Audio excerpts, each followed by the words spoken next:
கர்த்தருடைய பரிசுத்த நாமம் மகிமைப்படுவதாக.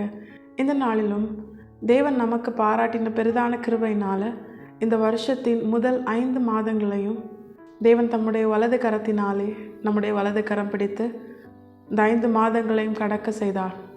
தேவன் நல்லவர். அவர் நல்லவராக இருக்கிறதுனால் மட்டுமே தேவஜனங்களாகிய நாம் இவ்வளவு பாடுகள், உபத்திரவங்கள் அதை தாண்டியும் இந்த புதிய மாதத்திற்குள் கிருபையாய் நம்மை பிரவேசிக்க செய்திருக்கிறார். தேவஜனங்களாகிய நமக்கு தேவன் நல்லவராகவே இருக்கிறார்.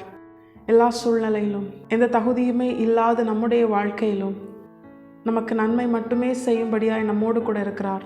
அநேகரால் காண முடியாத இந்த மாதத்தை தேவன் தம்முடைய மிகுந்த கிருபையினால் நம்மை காண செய்திருக்கிறார். 5 மாதங்களும் எல்லா நாட்களும் நமக்கு நன்மையாகவே இருந்ததா அப்படின்னு கேட்டால் நிச்சயமாக இல்லை. அநேக பிரச்சனைகள், அநேக வேதனைகள், தேவைகள், கலக்கங்கள், இந்த சூழ்நிலை நான் எப்படி கடப்பேன் அப்படிங்கிற நிலை, இவைகள் அனைத்தையும் கடந்தும் இந்த புதிய மாதத்திற்குள் தேவஜனங்களாகிய நாம் பிரவேசிக்க என்ன காரணம்? கர்த்தருடைய வார்த்தை. ஒவ்வொரு நாளும் அவர் காலைதோறும் நமக்கு தருகிற அந்த கிருபையினால தான் தேவஜனங்களாகிய நாம் ஒவ்வொரு நாளையும் காண முடிகிறது, அந்த நாளை கடக்க முடிகிறது. தேவனுடைய கிருபை அளவற்றதாய் நம்மேல் அது திருப்தியாய் நிறைவாய் அருளப்படுகிறதுனால் மட்டுமே தேவஜனங்களாகிய நாம் இன்றும் ஜீவனோடு இருக்கிறோம். யோபு தன்னுடைய வாழ்க்கையில் எல்லா சூழ்நிலையும் கடக்கும் பொழுது அவர் சொன்ன வார்த்தை என்ன தெரியுமா? எனக்கு ஜீவனை தந்ததும் அல்லாமல் தயவும் பாராட்டினீர், உம்முடைய பராமரிப்பு என் ஆவியை காப்பாற்றினது. தேவஜனங்களாகிய நம்முடைய வாழ்க்கையிலும் அப்படித்தான். தேவன் நமக்கு பாராட்டுகிற தயவு நமக்கு ஜீவனையும் நன்மைகளையும் காண செய்வதற்காக மட்டுமல்ல, அந்த நித்திய ஜீவனிலே நித்தியமாய் அவரோடு கூட வாழும்படியாய் நம்முடைய ஆவி, ஆத்மா, சரீரத்தை அவர் நன்மையாய் பாதுகாக்கிறார், பராமரிக்கிறார். அவருடைய பராமரிப்பினால் மட்டுமே நாம் இன்றும் ஜீவனோடு இருக்கிறோம், நித்திய ஜீவனை எதிர்நோக்கி இருக்கிறோம். இந்த நாளிலும் இந்த புதிய மாதத்திற்குள்ளாய் தேவன் தம்முடைய மிகுந்த கிருபையினால் நம்மை அழைத்து வந்திருக்கிறார். இவ்வளவு நாட்கள் தேவனுக்குள்ளாக வாழவும் கர்த்தருக்காக நிற்கவும் தேவன் நமக்கு பாராட்டின பெரிய கிருபைதான் ஒவ்வொரு நாளும் தேவன் நமக்கு தந்த வார்த்தை. தேவனுடைய வார்த்தை இல்லாமல் தேவஜனங்களாகிய நம்மால் எந்த சூழ்நிலையும் சந்திக்க முடியாது. ஒரு சின்ன விஷயத்தில் கூட கர்த்தர் தம்முடைய வார்த்தையை தந்து நம்மை பலப்படுத்தாதிருந்தால் நம்மால் நிற்க முடியாது. இப்போ இந்த நாளிலும் இந்த புதிய மாதத்திற்குள் நம்மை அழைத்து வந்த நம்முடைய தேவன் இந்த நாளிலே நமக்கு ஜீவனை தந்து தயை பாராட்டி அவருடைய பராமரிப்பினால் நம்முடைய ஆவியை காப்பாற்றி அந்த நித்திய ஜீவனில் கொண்டு சேர்க்கும் வரைக்கும் ஒவ்வொரு நாளும் அவர் நமக்கு வார்த்தையை தந்து பலப்படுத்துகிற நம்முடைய தேவன் இந்த புதிய மாதத்திலே ஒரு நம்பிக்கையோடு, தேவ பலனோடு அவர் வந்து நம்மை அழைத்து செல்லும் அந்த நிமிடம் வரைக்கும் தேவன் நாம் எதிர்பார்த்தபடியே நமக்கு தருகிற ஒரு வாக்குத்தத்தம். இந்த வேதத்தில் சொல்லப்பட்ட அநேக வாக்குத்தத்தங்கள் இவைகள் அனைத்தையும் காட்டிலும் விசேஷித்த ஒரு வாக்குத்தத்தம். இந்த புதிய மாதத்திலும் அவருடைய வார்த்தையினால் துவங்கும்படியாய் கர்த்தர் நமக்கு கிருபை பாராட்டி இருக்கிறார். இந்த மாதத்திலும் தேவன் தம்முடைய மிகுந்த தயவினால் அவருடைய வருகை பரியந்தம் நம்மை அவருக்குள் பலப்படுத்தவும் இந்த வசனத்தின்படியே நம்மை ஆசீர்வதித்து நம்மை நிலைநிறுத்தவும் அவர் நமக்கு தருகிற வாக்குத்தத்தம் என்ன தெரியுமா? ஏசாயா தீர்க்கதரிசன புஸ்தகம் அதனுடைய 62வது அதிகாரம் அதனுடைய 4வது வசனம். நீ இனி கைவிடப்பட்டவள் எனப்படாமலும் உன் தேசம் இனி பாழான தேசம் எனப்படாமலும் நீ எப்சிபா என்றும் உன் தேசம் பியூலா என்றும் சொல்லப்படும். கர்த்தர் உன்மேல் பிரியமாயிருக்கிறார், உன் தேசம் வாழ்க்கைப்படும். கர்த்தருடைய பரிசுத்த நாமம் மகிமைப்படுவதாக. இந்த வசனத்தின் பிற்பகுதி தான் கர்த்தர் இந்த மாதத்திலும் அவருடைய வருகை பரியந்தம் நம்மை அவருக்குள் பலப்படுத்த நம்முடைய நல்ல தேவன் நமக்கு தருகிற வாக்குத்தத்தம். அது என்ன அப்படின்னு நம்ம தியானிக்கும் போது, கர்த்தர் உன்மேல் பிரியமாயிருக்கிறார், உன் தேசம் வாழ்க்கைப்படும். இந்த வசனத்தை கொண்டு தான் மீண்டும் மீண்டும் மீண்டும் கர்த்தர் நம்முடைய இருதயத்தை பலப்படுத்துகிறார், அதை ஸ்திரப்படுத்துகிறார். தொய்ந்து போன நிலையில் கர்த்தரை நோக்கி கதறி கூப்பிட்ட அந்த சூழ்நிலையிலும் கர்த்தர் நம்மை பலப்படுத்தி நிலைநிறுத்த என்ன காரணம்? அவருடைய வார்த்தை மட்டுமே அதற்கு காரணம். இந்த மாதத்தில் எல்லா வாக்குத்தத்தத்திற்கும் மேலான வாக்குத்தத்தமாய் கர்த்தர் இதை நமக்கு தந்திருக்கிறார். யார் நம்மில் பிரியம் வைத்தாலும் அந்த பிரியத்தினால் உண்டாகிற நம்பிக்கை நமக்கு ஒரு எதிர்கால நிச்சயத்தை கொடுக்குமா எல்லா சூழ்நிலையிலும் அப்படின்னு கேட்டால் நிச்சயமாக இல்லை. ஆனால் கர்த்தர் சொல்லுகிறார், வானத்தையும் பூமியும் உண்டாக்கினவர், சர்வ வல்லமை உள்ளவர், சகலத்தையும் சிருஷ்டித்தவர், தம்முடைய வார்த்தையினால் சிருஷ்டித்தவர், அவர் நம்மை பார்த்து சொல்லுகிறார், நான் உன்மேல் பிரியமாயிருக்கிறேன். இதை காட்டிலும் ஒரு பெரிய விஷயம் நமக்கு எதுவுமே கிடையாது. தேவஜனங்களாகிய நம்மை அவர் எவ்வளவாய் நேசிக்கிறார். ரோமருக்கு எழுதின நிருபத்தின் 8வது அதிகாரத்தில் நம்ம பார்க்குறோம், அவர் தம்முடைய சொந்த குமாரன் என்றும் பாராமல் அவரையே நமக்காக தந்தாராம், மற்ற எல்லாவற்றையும் அருளாதிருப்பது எப்படி? தேவஜனங்களாகிய நாம் விசேஷித்தவர்கள். தேவன் தம்முடைய குமாரனையே நமக்காக தந்தார், ஜீவ பலியாக தந்தார், நம்முடைய ஜீவனை மீட்டுக்கொள்ள. பாவம் அறியாத அவரை நொறுக்க சித்தமானாராம், நாம் பாதுகாக்கப்பட. இவ்வளவாய் தேவன் நம்மேல் வைத்த அன்பிற்கு காரணம் என்ன தெரியுமா? அவருடைய கண்களில் நமக்கு கிடைத்த கிருபை. எசேக்கியேல் 16 நம்ம வாசிக்கிறோம், நான் உன் அருகே கடந்து போன போது மிதிக்கப்படுவதற்கு ஏதுவாய் உன் இரத்தத்தில் கிடந்த உன்னை பார்த்து பிழைத்திரு என்றேன். அவருடைய கண்களில் நமக்கு கிடைத்த கிருபையும் அவருடைய இருதயம் நம்மேல் வைத்த அன்பும் தான் தேவன் நம்மை பிரியமாய் ஏற்றுக்கொள்ள, அவருடையவர்களாய் ஏற்றுக்கொள்ள காரணமாய் அமைந்தது. தேவஜனங்களாகிய நாம் இதை உணர்ந்தவர்களாய் எப்பொழுதும் களி கூர்ந்து மகிழ வேண்டும் என்று கர்த்தர் மீண்டும் ஒரு விசை இந்த மாதத்தில் தேவஜனங்களாகிய நம்மை நினைப்பூட்டி பலப்படுத்துகிறார். நாம் விசேஷித்தவர்கள். தேவஜனங்களாகிய நாம் இதை உணர்ந்திருக்கிறோமா? கர்த்தருடைய பிரியம் நம்மேல் இருக்கிறது. அப்படி கர்த்தருடைய பிரியம் நம்மேல் இருக்கிறதுனால உன் தேசம் வாழ்க்கைப்படும் அப்படின்னு சொல்லி ஆண்டவர் நம்முடைய எதிர்காலத்தை குறித்து பேசுகிறார். சிம்பிளாக சொல்லணும்னா, கர்த்தர் நம்மேல் பிரியம் வைத்ததுனால நமக்கு ஒரு எதிர்காலம் இருக்கிறது. எப்படிப்பட்ட எதிர்காலம்? ஒரு மகிமையான எதிர்காலம். வேதத்தில் சொல்லப்பட்ட பரிசுத்தவான்களுடைய வாழ்க்கையை எடுத்து பார்த்தீங்கன்னா, எந்தெந்த மனுஷனை கர்த்தர் பிரியமாய் தம்முடையவனாய் ஏற்றுக்கொண்டாரோ அவனுக்கெல்லாம் ஒரு மகிமையான எதிர்காலத்தை கர்த்தர் கொடுத்தார். அப்படிப்பட்ட ஒரு எதிர்காலம் அவர்களுக்கு கிடைக்க வாய்ப்பே இல்லை. அப்படிப்பட்ட பொல்லாத கேடுள்ள நிலையில தான் அவங்க இருந்தாங்க. ஆனால் எப்பொழுது கர்த்தருடைய பிரியம் தம்மேல் இருக்கிறதை அவர்கள் உணர்ந்தார்களோ அதன் பிற்பாடு அவர்களுடைய இருதயம் கர்த்தரை பற்றி கொள்ள ஆரம்பித்தது. ஏன் தெரியுமா? கர்த்தரால் கொடுக்கப்படுகிற மகிமையுள்ள எதிர்காலம் வேற எந்த மனுஷனாலும் கொடுக்க முடியாது. ஏன், அவர்களுக்கு கூட அப்படிப்பட்ட எதிர்காலத்தை பெற்றுக்கொள்ள தகுதி இருக்காது. ஆனால் கர்த்தர் தம்மேல் பாராட்டின அன்பை உணரும் பொழுது அவர்கள் தங்களை முழுமையாய் கர்த்தருடைய பாதத்திலே அர்ப்பணித்து விடுவார்கள். ஆபிரகாமுடைய வாழ்க்கையில் பார்க்கலாம், யாக்கோபினுடைய வாழ்க்கையில் பார்க்கலாம், தாவீதினுடைய வாழ்க்கையில் பார்க்கலாம். ஆடுகளுக்கு பின்னாய் ஆட்டு தொழுவத்தில் இருந்த தாவீதை தேவன் அரசனாய் உயர்த்தி வைத்தார். அவனுடைய சொந்தம் குடும்பம் கூட அவனை ஏற்றுக்கொள்ளவில்லை. தேவன் அவனை ஏற்றுக்கொண்டார். அது நிமித்தம் அவனுடைய இருதயம் கர்த்தருடைய அன்பினால் நிறைந்தது. தன்னை முழுமையாய் கர்த்தருக்கென கர்த்தருடைய சித்தம் செய்ய தாவீது ஒப்பு கொடுத்தார். இப்படிதான் கர்த்தர் நமக்கும் நினைப்பூட்டுகிறார். கர்த்தருடைய பிரியம் ஏதோ இப்போ தற்காலிகமாக நம்மேல் வந்தது அல்ல. இல்லை இப்போ நம்ம எல்லா காரியத்திலும் கொஞ்சம் டெவலப் ஆன உடனே வந்தது கிடையாது. மனுஷங்க தான் அப்படி பிரியம் வைப்பாங்க. உலகத்தில் உள்ள ஆஸ்தி, ஐஸ்வர்யம், உலகத்தில் உள்ள பணம், பதவி, இவைகளை பார்த்து நம்மை சுற்றி இருக்கிற மனுஷர்கள், உறவுகள், இவங்க தான் என்ன பண்ணுவாங்க? அந்த காலங்களில் அன்பு செலுத்துவாங்க, பிரியமாக இருப்பாங்க. ஒரு ஐஸ்வர்யவானா இருந்த ஒரு மனுஷன் திடீர்னு ஒன்றுமே இல்லாமல் தரித்திரன் ஆயிட்டானா அவனுக்கு இருந்த சிநேகிதர்கள்லாம் அவனை விட்டு போயிடுவாங்க. இதை யோபின் வாழ்க்கையில் பார்க்கலாம். அவனுக்கு ஆறுதல் சொல்ல வந்த சிநேகிதர்கள் கூட அவனை குற்றப்படுத்தினாங்க. ஏன்னா இப்போ யோபு கிட்ட எதுவுமே இல்லை. 42வது அதிகாரத்தில் யோபுவுக்கு நிறைய உறவினர்கள் இருக்கிறத நம்மால் பார்க்க முடியும். ஆனால் அதற்கு முன்பதாக யோபுவின் வாழ்க்கையில் அவன் பட்ட பாடுகள் எல்லாமே இழந்து தரித்திரமாய் ஒரு கேடுள்ள நிலையில் இருக்கும் பொழுது யாருமே அவன் கூட இல்லை. இதுதான் உலக அன்பின், உலகம் வைக்கிற பிரியத்தின் அடையாளம். அவங்களால இவ்வளோதான் செய்ய முடியும். எல்லா நிலையிலும் எல்லாராலும் பிரியம் வைக்க முடியுமா அப்படின்னு கேட்டால் நிச்சயமாக இல்லை. ஏன்னா வேதம் சொல்கிறது, உன் தகப்பனும் தாயும் உன்னை கைவிட்டாலும் கர்த்தர் உன்னை சேர்த்துக்கொள்வார். உலக உறவுகளிலே கைவிடாத ஒரு உறவுனா அவங்க 2 பேரும் தான். அவங்களே கைவிட்டாலும் கர்த்தர் நம்மை கைவிட மாட்டார். இதுதான் கர்த்தர் நமக்கு தருகிற வார்த்தை, வாக்கு தத்தம். அவர் நம்மை பாராட்டின அன்பினால் அவர் நமக்கு கொடுக்கிற நிச்சயம். தேவஜனங்களாகிய நாம் இதை உணர்ந்து நம்முடைய இருதயம் களி கூற வேண்டும். தேவ அன்பினால் பொங்க வேண்டும். கர்த்தர் நம்மேல் பிரியமாக இருக்கிறார். அதனால் மட்டுமே நமக்கு ஒரு எதிர்காலம் உண்டு. ஒரு மகிமையுள்ள எதிர்காலத்தை கர்த்தர் நமக்காக வைத்திருக்கிறார். இப்பொழுது நம்மிடத்தில் காணப்படுகிற ஏதோ ஒரு காரியத்தினால ஆண்டவருடைய பிரியம் இப்பொழுதுதான் நம்மேல் வந்ததா அப்படின்னு கேட்டால் நிச்சயமா இல்லை. பவுலை கொண்டு கர்த்தர் நிருபங்களில் எழுதும்போது சொல்றாரு, இந்த உலக தோற்றத்திற்கு முன்பதாகவே கர்த்தர் என்னை முன்குறித்தார் அப்படின்னு சொல்றாரு. இப்போ நம்முடைய வாழ்க்கையிலும் நாமும் உலகம் தோன்றும் முன்னமே கர்த்தர் நம்மேல் வைத்த பிரியத்தினால்தான் நாம் தோன்றின பிற்பாடு அவரால் தெரிந்து கொள்ளப்பட்டோம். தாயின் கருவிலே அவர் நம்மை பாதுகாத்தார். எரேமியா தீர்க்கதரிசன புஸ்தகம் 1வது அதிகாரம் 5வது வசனத்தில் கர்த்தர் எரேமியாவை பார்த்து சொல்லும் பொழுது, நான் உன்னை தாயின் கருவில் உருவாக்கும் முன்னமே அறிந்து நீ உன் தாயின் கருவிலிருந்து வெளிப்படும் முன்னமே உன்னை பரிசுத்தம் பண்ணி உன்னை ஜாதிகளுக்கு தீர்க்கதரிசியாக கட்டளையிட்டேன். அவர் அறிந்து பரிசுத்தம் பண்ணி கட்டளையிட்ட பிற்பாடுதான் எரேமியா இந்த உலகத்தில் பிறக்கிறான். நம்முடைய வாழ்க்கையில் அப்படித்தான். இந்த உலகம் தோன்றுவதற்கு முன்பதாகவே தேவன் நம்மேல் வைத்த பிரியத்தினால்தான் இந்த நாட்களிலே அவருடைய வாக்கு தத்தத்தின் பிள்ளைகளாய் பரிசுத்தவான்களின் கூட்டத்தில் இணைக்கப்படும்படியாய் தகுதிப்படுத்தப்பட்ட பிள்ளைகளாய், தேவ ஜனமாய், ஆபிரகாமுக்கும் அவன் சந்ததிக்கும் கொடுக்கப்பட்ட வாக்கு தத்தத்திற்கு இயேசு கிறிஸ்துவின் மூலமாய் சுதந்திரவாளிகளாய் தேவஜனங்களாகிய நாம் மாற்றப்பட்டிருக்கிறோம். இது நாம் பெற்றுக்கொண்ட மிகப்பெரிய பாக்கியம். இந்த உலகத்தில் என்ன இருந்ததோ இல்லையோ, கர்த்தர் நம்மோடு கூட இருப்பது தான் எல்லாவற்றை காட்டிலும் பெரிதான ஆசீர்வாதம்.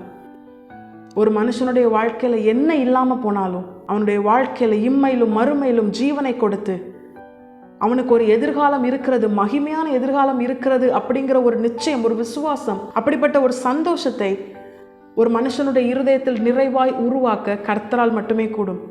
வேற யாருடைய உறுதிமொழிகளும் யாருடைய அன்பான வார்த்தைகளும் அதை உருவாக்காது.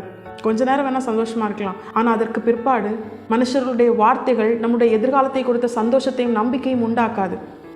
தேவஜனங்களாகிய நாம் இதை உணர்ந்தவர்களாய் நம்முடைய வாழ்க்கையிலும் கர்த்தர் நம்மேல் பிரியம் வைத்திருக்கிறார் என்று இந்த மாதத்தில் மீண்டும் ஒரு விசை அவர் நமக்கு நினைப்பூட்டி நமக்கு ஒரு மகிமையுள்ள எதிர்காலம் இருக்கிறது என்று கர்த்தர் நம்மோடு கூட நம்மை பலப்படுத்தும்படியாக இந்த வாக்குத்தத்த வசனத்தை நமக்கு தந்திருக்கிறார். தேவஜனங்களாகிய நாம் விசேஷித்தவர்கள்.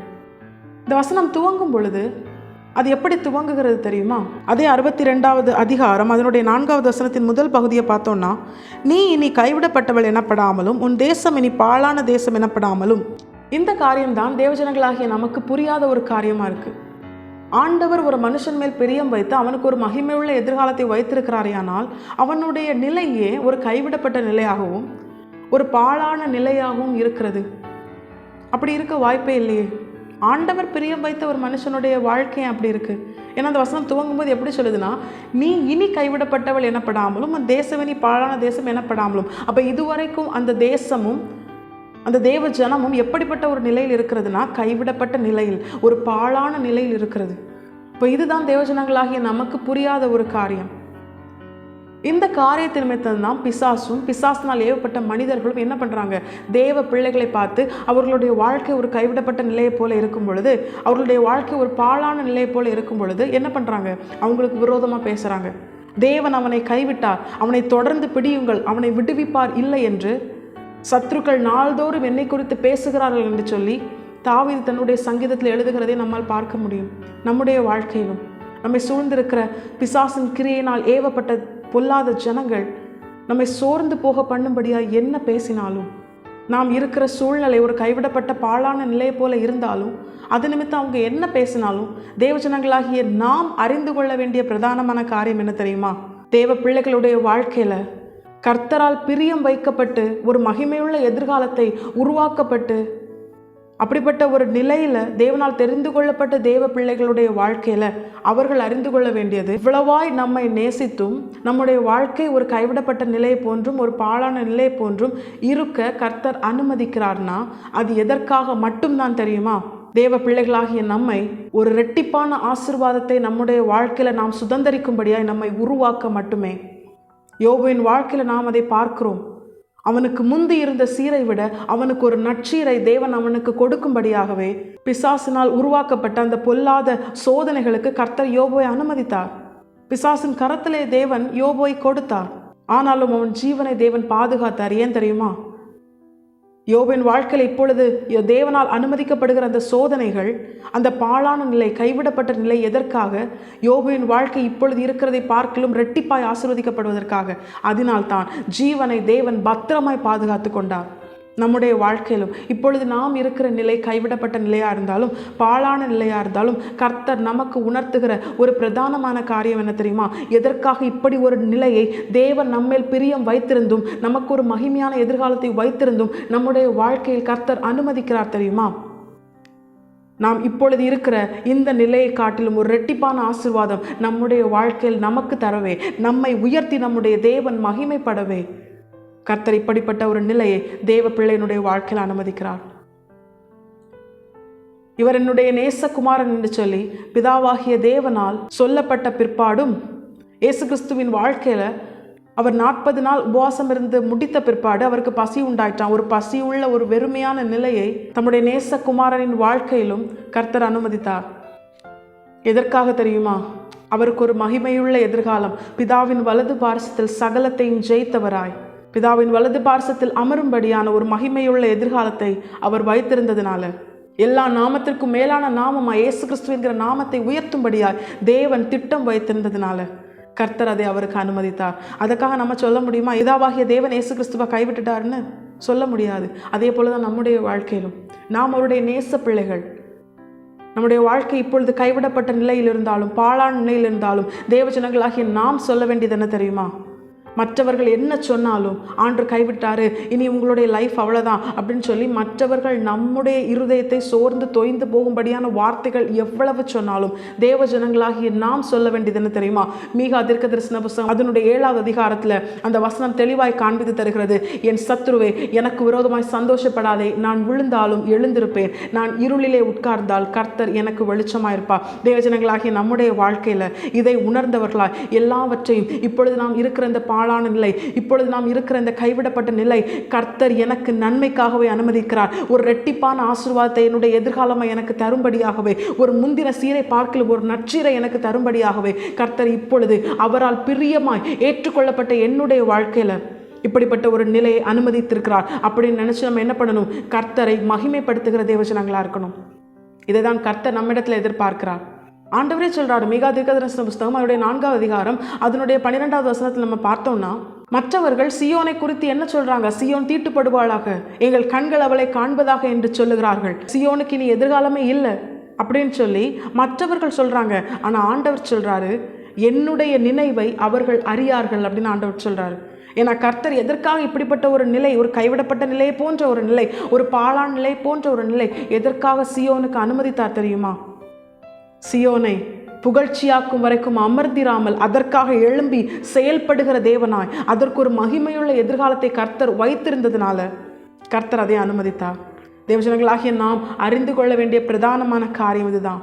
தேவஜனங்களாகிய நமக்கு ஒரு மகிமையுள்ள எதிர்காலத்தை கர்த்தர் வைத்திருக்கிறார். ஏன் தெரியுமா? கர்த்தர் நாம் தோன்றும் முன்னமே, இந்த உலகம் தோன்றும் முன்னமே கர்த்தர் நம்மை நேசித்து அவருடைய பிரியமான பிள்ளைகளாய் அவர் ஏற்றுக்கொண்டதுனால நமக்கு ஒரு மகிமையுள்ள எதிர்காலத்தை வைத்திருக்கிறார். அதை நமக்கு தரும்படியாகவே நம்மை உருவாக்க கர்த்தர் இப்பொழுது ஒரு பாழான ஒரு கைவிடப்பட்ட நிலையை கர்த்தர் நம்முடைய வாழ்க்கையில் அனுமதிக்கிறார். இது நம்மை அழித்து போட அல்ல, நம்முடைய முந்தின சிறை பார்க்கிலும் நற்சீராய் நமக்கு ஒரு மகிமையுள்ள எதிர்காலத்தை தரும்படியாக. எப்படிப்பட்ட எதிர்காலம் தெரியுமா? இந்த வசனத்தின் நடுப்பகுதியில் ஆண்டவர் சொல்றாரு, நீ இனி எப்சிபா என்றும் உன் தேசம் இனி பியூலா என்றும் அழைக்கப்படும். எப்சிபா என்பதற்கு என்ன அர்த்தம்? நாம் கர்த்தருடைய மனமகிழ்ச்சி. பியூலா என்பதற்கு என்ன அர்த்தம்? நாம் கர்த்தருடைய மனவாட்டி. இந்த வசனங்களிலிருந்து கர்த்தர் நமக்கு உணர்த்துகிற காரியம் என்ன தெரியுமா?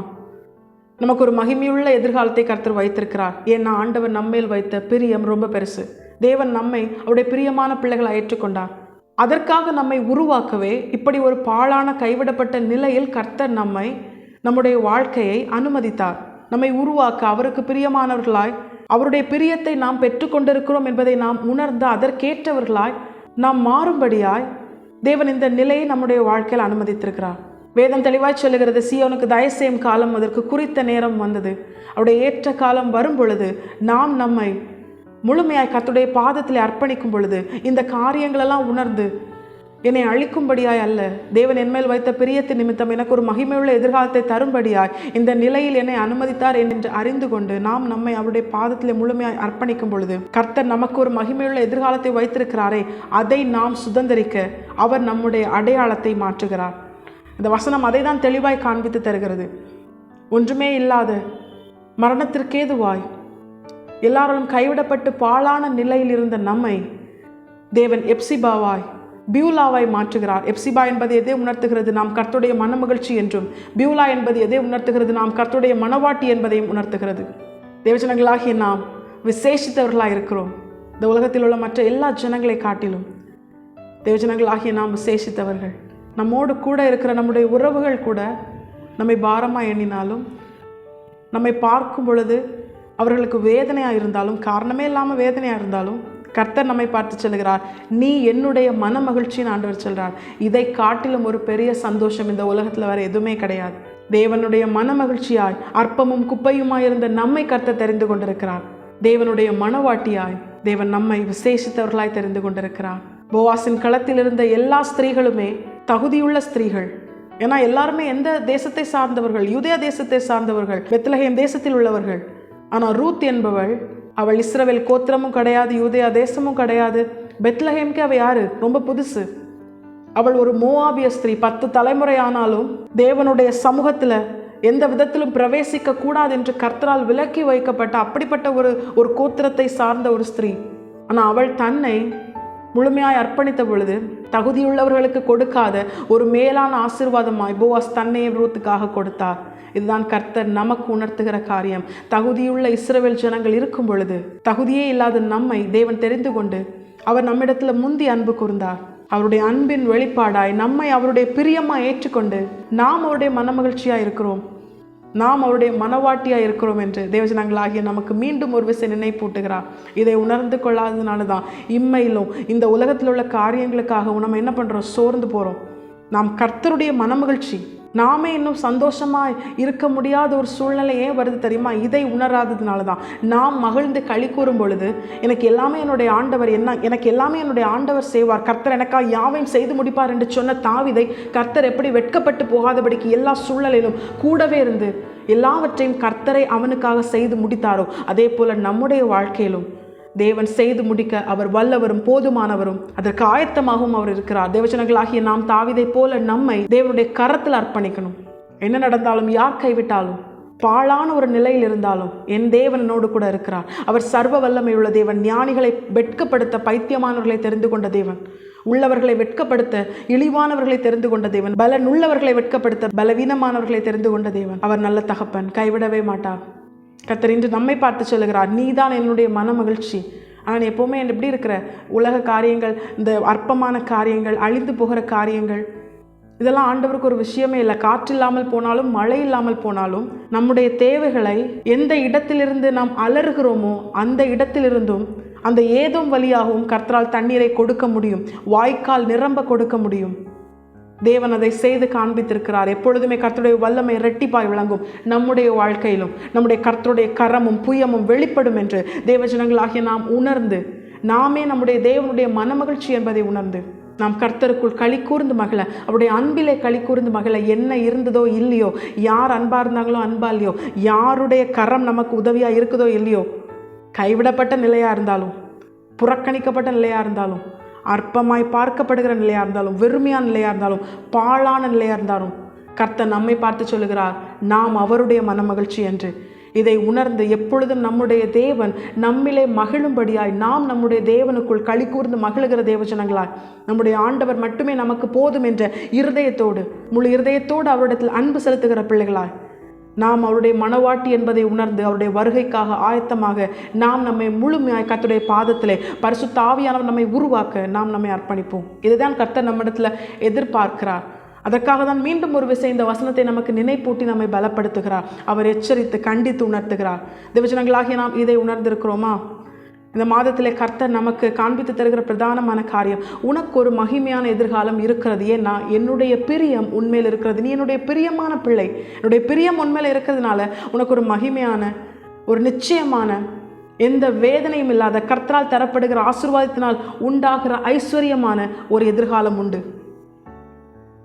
அதனால் நீ என்ன பண்ணாத, இப்பொழுது நீ இருக்கிற பாழான கைவிடப்பட்ட நிலையை பார்த்து சோர்ந்து போகாமல், அந்த நிலையிலிருந்து உன்னை மாற்றி உனக்கு ஒரு மகிமையான எதிர்காலத்தை நான் வைத்திருக்கிறேன் என்பதை உனக்கு உணர்த்தும்படியாய் உன்னுடைய அடையாளத்தை நான் மாற்றுகிறேன் என்பதை நீ உணர்ந்து கொள்னு ஆண்டவர் சொல்கிறாரு. அந்த அடையாளத்தை மாற்றுகிறது தான் கைவிடப்பட்ட நிலையில் இருந்த நம்மை கர்த்தருடைய மனமகிழ்ச்சியாய் அவருடையவர்களாய் அவர் ஏற்றுக்கொண்டார். பாழான நிலையில் இருந்த நம்மை கர்த்தர் தம்முடைய மனவாட்டியாய் ஏற்றுக்கொண்டார். இதுதான் இந்த மாதத்தில் தேவன் நம்மை பிரதானமாய் அவருக்குள் பலப்படுத்துகிற ஒரு பெரிதான காரியம், ஒரு மகிமையான ஒரு வாக்குத்தத்தம். நம்முடைய அடையாளத்தை மாற்றிவிட்டார். இனி நாம் கைவிடப்பட்டவர்கள் அல்ல, நாம் பாழானவர்கள் அல்ல. இன்னும் நம்மை அப்படிப்பட்ட நிலையில் பார்க்கிறவர்கள் கண்களுக்கு முன்பதாகவும் தேவன் நம்மை எப்படி பார்க்கிறாரோ அப்படி அவருடைய ஏற்ற வேளையிலே நம்மை அவருடைய மகிமையாய், அவருடைய அன்பின் வெளிப்பாடாய், அவருடைய மனவாட்டியாய், அவருடைய மகிழ்ச்சியாய் நம்மை முழுமையாய் உருவாக்கி அவர் நிறுத்துவது அதிக நிச்சயம். தாவீது பிறப்பதற்கு 8 வருஷத்துக்கு முன்பதாகவே கர்த்தர் அவனை ராஜாவாய் கண்டு அவனை உருவாக்கினார். ஆனால் இஸ்ரவேல் ஜனங்கள் அவனை ராஜாவாய் பார்க்க அநேக ஆண்டுகள் அது கடந்து போனது. அநேக ஆண்டுகள் பிற்பாடு தாவீதின் 30வது வயதிலே கர்த்தர் அவனை ராஜாவாய் உயர்த்தி வைத்தார். நம்முடைய வாழ்க்கையில் அப்படித்தான். தேவன் நாம் தோன்றும் முன்னமே, உலகம் தோன்றும் முன்னமே நம்மை அவர் எப்படி பார்க்கிறாரோ அப்படியே நம்மை உருவாக்குவார். நம்மை ஜெனிப்பித்தார், இவ்வளவாய் நடத்துகிறார். எப்படியோ அழிந்து போக வேண்டிய நம்மை இவ்வளவாய் தேவன் தம்முடைய வார்த்தை தந்து நம்மை பலப்படுத்தி, மனுஷன் அப்பத்தினால் மாத்திரமல்ல கர்த்தருடைய வாய்ந்து புறப்படுகிற ஒவ்வொரு வார்த்தையினாலும் பிழைப்பான் என்பதை நம்முடைய வாழ்க்கையில் நாமும் உணர்ந்து கர்த்தரை மகிமைப்படுத்த கர்த்தர் நமக்கு கிருபை பாராட்டுகிறார். தேவஜனங்களாகிய நாம் இதை உணர்ந்தவர்களாய் இந்த நாளிலும் கூட கர்த்தர் நமக்கு தந்த வார்த்தையின்படி நம்முடைய அடையாளத்தை கர்த்தர் மாற்றிவிட்டார்.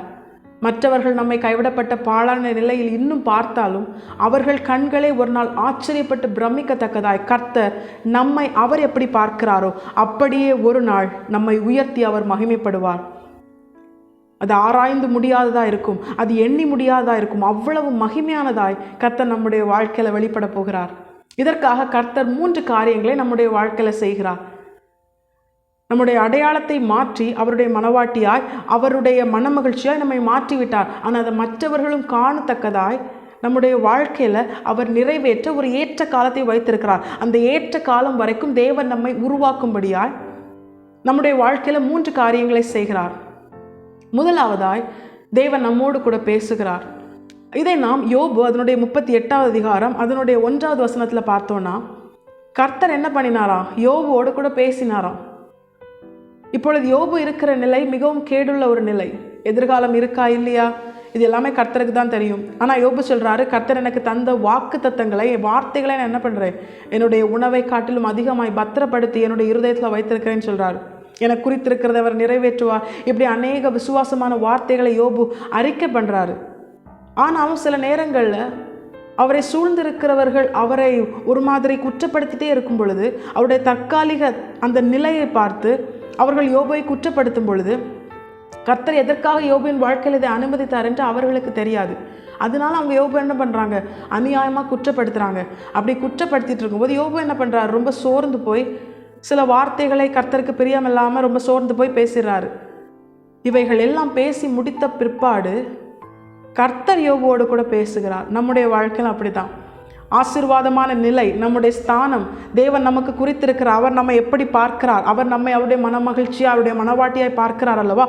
அதற்காக அவர் நமக்கு வைத்திருக்கிற அந்த ஸ்தானத்திலே நம்மை நிலை நிறுத்தும் வரைக்கும், அந்த ஏற்ற காலம் வரும் வரைக்கும் கர்த்தர் நம்மை உருவாக்குவார். அந்த உருவாக்கி அந்த ஏற்ற காலம் சமீபிக்கும் பொழுது எப்படி ஆபிரகாமை பார்த்து எனக்கு முன்பாக நடந்து கொண்டு உத்தமனாயிரு என்று சொன்னாரோ, அதே போல் நம்முடைய வாழ்க்கையில் தேவஜனங்களாகிய நம்மோடு கூட தம்முடைய வார்த்தையை தந்து அவர் பேசுவார். யோபுவோடு கூட அவர் பேசினார். எதற்காக பேசுகிறார் தெரியுமா? உனக்கு ஒரு எதிர்காலம் உண்டு, நான் உன் கூட தான் இருக்கிறேன்.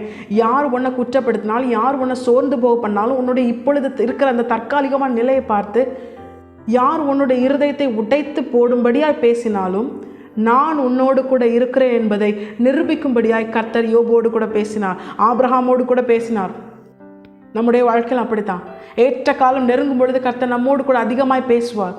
கர்த்தருடைய வார்த்தை நம்மை அதிகமாய் பலப்படுத்தும். எந்த அளவுக்கு சூழ்நிலை இறுக்கமாய் நெருக்கமாய் மாறுகிறதோ அதை காட்டிலும் அதிகமாய் கர்த்தருடைய கரமும் புயமும் நம்முடைய இருதயத்தை இறுக்கமாய் நெருக்கமாய் பலப்படுத்துவதையும் ஆறுதல் படுத்துவதையும் அது குணப்படுத்துவதையும் நம்மால் உணர முடியும்.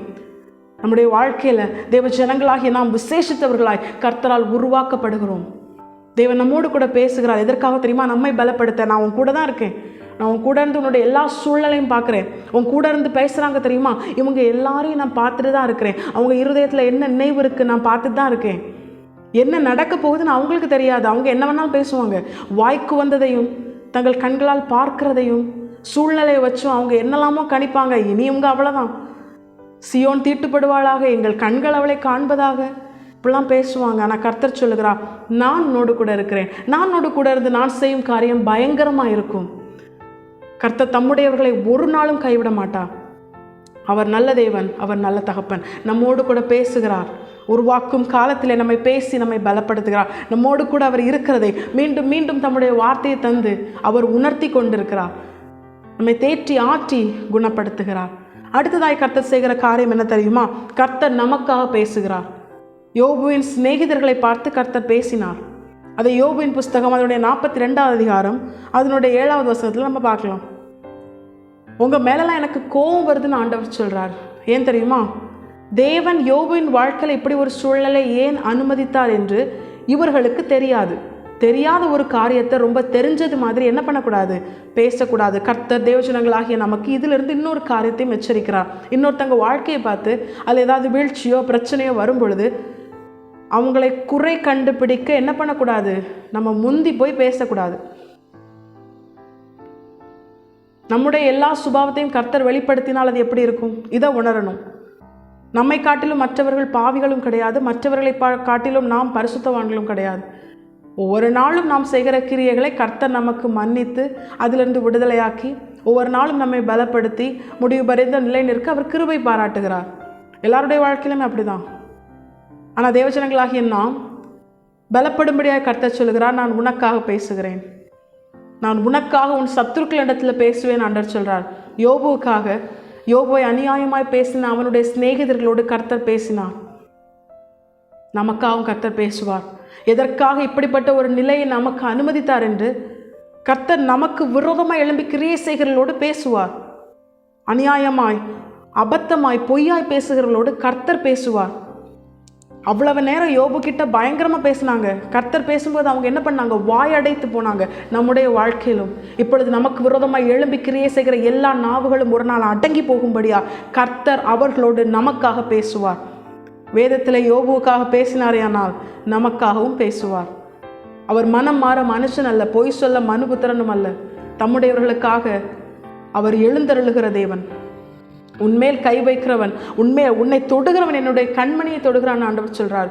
நம்ம எங்கேயோ அல்ல, தம்முடைய கண்களுக்குள்ள அவர் வைத்து நம்மை பாதுகாக்கிறார், கைவிடவே மாட்டார். நம்முடைய சத்துருக்களோடு பேசுகிறார்.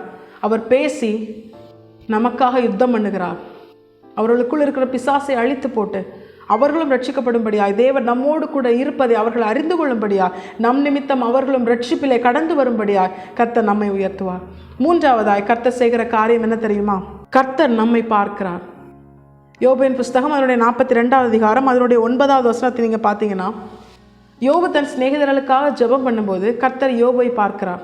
நம்முடைய சூழ்நிலையில் நாமே ஒரு கைவிடப்பட்ட ஒரு பாழான ஒரு நெருக்கமான சூழ்நிலையில் இருக்கும் பொழுது நமக்கு விரோதமாக எழும்பி கிரியை செய்கிறவர்களுடைய வாழ்க்கையில் கர்த்தர் நியாய தீர்ப்பு செய்யும் பொழுது நம்ம என்ன பண்ணணும்? சந்தோஷப்படக்கூடாது. அதற்கு பதிலாய் அவர்களுக்காக ஜெபிக்கிறவர்களாக இருக்கணும். யோபு செய்தது போல, எனக்கு விரோதமாக பேசுனீங்கல்ல, அதனால தான் உங்களுக்கு இப்படி தான் நடந்தது அப்படின்னு சொல்லி மற்றவர்களை குற்றப்படுத்த எந்த விதத்திலும் நமக்கு தகுதி கிடையாது. ஏன்னா நாம் நிற்பதே கிருபை, நாம் நிற்பதே தேவ தயவினால். மற்றவர்களை நம்ம என்ன பண்ணக்கூடாது, எந்த விதத்திலும் குற்றப்பிடிக்கக்கூடாது. ஆண்டவர் நமக்கு கற்றுத்தருகிறார். தேவஜனங்களாகிய நமக்கு ஆண்டவர் கற்றுத்தருகிறார். யோபுவை போல நாமும் மற்றவர்களுக்காக ஜெபிக்கிறவர்களாக இருக்கணும் ஆண்டவர் சொல்கிறார். தேவன் நம்மை பார்க்கிறார், நம்முடைய இருதயத்தை பார்க்கிறார்.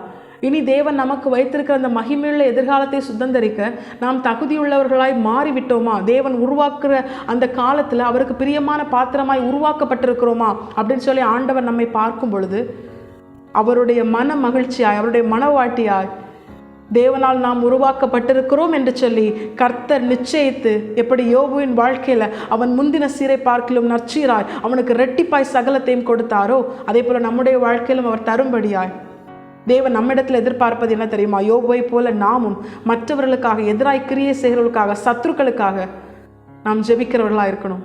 கர்த்தர் நம்முடைய வாழ்க்கையில் செய்கிற இந்த 3 காரியத்திலும் கர்த்தர் நம்மிடத்திலும் சில காரியங்களை எதிர்பார்க்கிறார். அவர் நம்மோடு பேசும் பொழுது நாம் அதற்கு செவி கொடுக்கணும். யோபுவை போல அவர் நமக்காக பேசும் பொழுது நாம் அமைதியாக இருக்கணும். கர்த்தர் பார்த்துப்பாரு, கர்த்தர் இவங்க கிட்டலாம் கர்த்தர் பேசுவார் அப்படின்னு சொல்லி நம்ம என்ன பண்ணணும்? அமைதியாக இருக்கணும். நம்ம போய் சண்டை போடக்கூடாது, நம்முடைய சுய பலத்தினால நம்ம செயல்படக்கூடாது. மூன்றாவது, கர்த்தர் நம்மை பார்க்கும் பொழுது யோபு தன்னுடைய சிநேகிதர்களுக்காக ஜெபித்தது போல நாமும் ஜெபிக்கணும். கர்த்தர் நம்மை உருவாக்க எடுத்த அந்த காலம்தான் அந்த கைவிடப்பட்ட பாழான நிலையை நம்முடைய வாழ்க்கையில் அனுமதித்தார். அந்த காலத்தில் அது முடிவுக்கு வரும் பொழுது, நமக்குரிய மகிமையான எதிர்காலத்தை நாம் சுதந்திரிக்கும்படியான அந்த வேளை நெருங்கும் பொழுது, கர்த்தர் நம்மை பார்க்கும் பொழுது, நம்மோடு கூட பேசி, நமக்காக பேசி கர்த்தர் நம்மை பார்க்கும் பொழுது நாம் அவருடைய மனமகிழ்ச்சியாய், அவருடைய மனவாட்டியாய், அவருடைய இருதயத்திற்கேற்ற ஒரு பாத்திரமாய், அவரால் பயன்படுத்தப்படுகிற, அவருடைய நாமத்தை மகிமைப்படுத்துகிற பாத்திரமாய் நாம் முழுமையாய் உருவாக்கப்பட்டிருக்கிறோம் தேவனுடைய கரத்தினால் அப்படின்னு சொல்லி கர்த்தர் உணர்ந்து நம்மிலே அவர் மகிமைப்படும்படியாய், நம் நிமித்தம் அவர் மகிழ்ந்து களி கூறும்படியாய் நாம் நம்மை முழுமையாய் கர்த்தருடைய பாதத்தில் அர்ப்பணிப்போம். கர்த்தர் பேசும் பொழுது கேட்போம். கர்த்தர் நமக்காக பேசும் பொழுது அமைதியாக இருப்போம். கர்த்தர் நம்மை பார்க்கும் பொழுது அவருடைய சுபாவங்களை யோபு வெளிப்படுத்தினது இயேசு கிறிஸ்துவின் சுபாவம். அந்த சுபாவங்களை நாமும் வெளிப்படுத்தி கர்த்தர் நம்மிலே மகிழ்ந்து களி கூர்ந்து என்னுடைய பிள்ளை என்னுடைய மனமகிழ்ச்சியாய் என்னுடைய மனவாட்டியாய் உருவாக்கப்பட்டிருக்கிறாள் என்று சொல்லி நம்மிலே நம்முடைய தேவன் மகிமைப்படும்படியாகவும் மகிழ்ந்து களி கூறும்படியாகவும் தேவஜனங்களாகிய நாம் நம்மை முழுமையாக கர்த்தருடைய பாதத்தில் அர்ப்பணிப்போம். தேவன் நம்மிடத்தில் எதிர்பார்க்கிற காரியங்களுக்காக அதை உணர்ந்து அதை முழுமையாய் செய்ய நாம் நம்மை பரிசுத்த ஆவியானுடைய கரத்தில் விட்டு கொடுப்போம். கர்த்தர் இந்த மாதத்திலும் நமக்கு தந்த வார்த்தையின்படியே நீ இனி கைவிடப்பட்டவள் எனப்படாமலும் உன் தேசம் இனி பாழான தேசம் எனப்படாமலும் நீ எப்சிபா என்றும் உன் தேசம் பியூலா என்றும் சொல்லப்படும். கர்த்தர் உன்மேல் பிரியமாயிருக்கிறார். உன் தேசம் வாழ்க்கைப்படும். கர்த்தர் நம்மேல் வைத்த பிரியத்தை நிமித்தம் தேவன் நமக்கு ஒரு மகிமையுள்ள எதிர்காலத்தை வைத்திருக்கிறார். இதை உணர்ந்தவர்களாய் எல்லா சூழ்நிலையிலும் கர்த்தருக்குள் நாம் அவருடைய மனவாட்டியாய் அவருடைய மனமகிழ்ச்சியாய் இருக்கிறோம் என்பதை உணர்ந்து எப்பொழுதும் கர்த்தருக்குள் சந்தோஷமாக இருக்க முழுமையாய் நாம் நம்மை பரிசுத்த ஆவியானுடைய ஆளுகைக்கு கீழாய் அர்ப்பணிப்போம். கர்த்தர் தாம் இந்த வசனத்தின்படியே இந்த மாதத்திலும் அவருடைய வருகை பரியந்தம் தேவஜனங்களாகிய நம்மை பலப்படுத்தி நம்மை கொண்டு அநேகரை பலப்படுத்த போதும் அதிக நிச்சயம். கர்த்தர் தாமே இந்த வசனத்தை கேட்டு நம் அனைவரையும் ஆசீர்வதித்து வழிநடத்துவாராக. கர்த்தருடைய பரிசுத்த நாமம் மட்டுமே மகிமைப்படுவதாக. மாரநாதா, இயேசு வருகிறார். ஆயத்தமாகவும் பிறரை ஆயத்தப்படுத்துவோம். ஆமென்.